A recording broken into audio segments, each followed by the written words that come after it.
না, প্লিজ আমার শরীরে হাত দিবেন না আপনি। শান্ত হও, আমি আলিফ।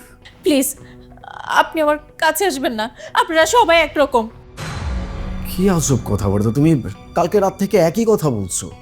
আমাকে টাচ করবেন না, আমার কাছে আসবেন না, আপনারা সবাই একই রকম। তুমি কাদের কথা বলছো, কাদের মতো? যারা আগে সিদ্ধান্ত নেয় পরে মানুষকে দেখে। আচ্ছা, তুমি এভাবে ভয় পাচ্ছ কেন? আমাকে বলো। কারণ আমি বিধবা। আমার বিয়ের পরদিন আমার স্বামী মারা গেছে, কারণ আমি অপয়া। এইরকম শব্দ তোমাকে কে শিখাইছে? সমাজ আর আপনার পরিবার। আমার পরিবার তোমাকে বলেছে? হ্যাঁ, আপনার পরিবার বলেছে। আর এই জন্যই তুমি এখন ভয়ে মরছো। হ্যাঁ, তাকে ভয় পেতেই হবে, কারণ এ বাড়িতে সে দয়া পেয়ে এসেছে। চাচা প্লিজ থামুন। থামবো কেন? ভেবেছিলাম ভাতিজাকে একটি ভালো দেখে বিয়ে করাবো। কত সুন্দর ধুমধাম হবে, বাড়িতে সানাই বাজবে, লোকজন আসবে, আত্মীয় স্বজন আসবে, আর বাড়িটা ফুলে ফুলে সেজে উঠবে।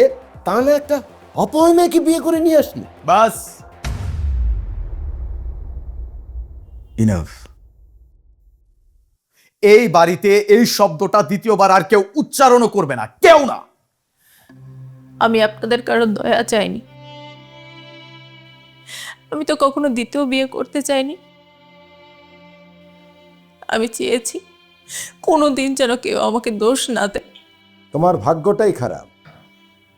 ভাগ্য খারাপ হলে কি মানুষ খারাপ হয়, নাকি মানুষের চোখ খারাপ হয়? আচ্ছা চাচা, একটা মেয়ের যখন স্বামী মারা যায় তখন তাকে অপয়া বলা হয়, আবার একজন পুরুষের যখন স্ত্রী মারা যায় তখন সেই পুরুষটাকে অসহায় বলা হয়। এই নিয়মগুলো কে বানিয়েছে? আমি একজন ডাক্তার চাচা, আমি জানি মানুষের মৃত্যু আসে কারণ নিয়ে, কিন্তু এখন তো দেখছি মানুষের মৃত্যু আসে অপবাদ নিয়ে। সোনিয়া, তুমি যদি চলে যেতে চাও আমি তোমাকে বাধা দিব না, আর যদি থেকে যেতে চাই? তাহলে আমার এই ঘর তোমার জন্য সর্বপ্রথম নিরাপদ জায়গা হবে। তুমি আমার বাপ মামারা একমাত্র ভাতিজার জীবন নষ্ট করেছ। সরি চাচা, নষ্টও করে নাই, নষ্ট করছেন আপনি। তাও আবার একটা নারীর বেঁচে থাকার অধিকার। আমি অপয়া নই, তাই তো? হ্যাঁ তাই, তুমি অপয়া নও, তুমি একজন মানুষ, আর এটাই তোমার সবচেয়ে বড় পরিচয়।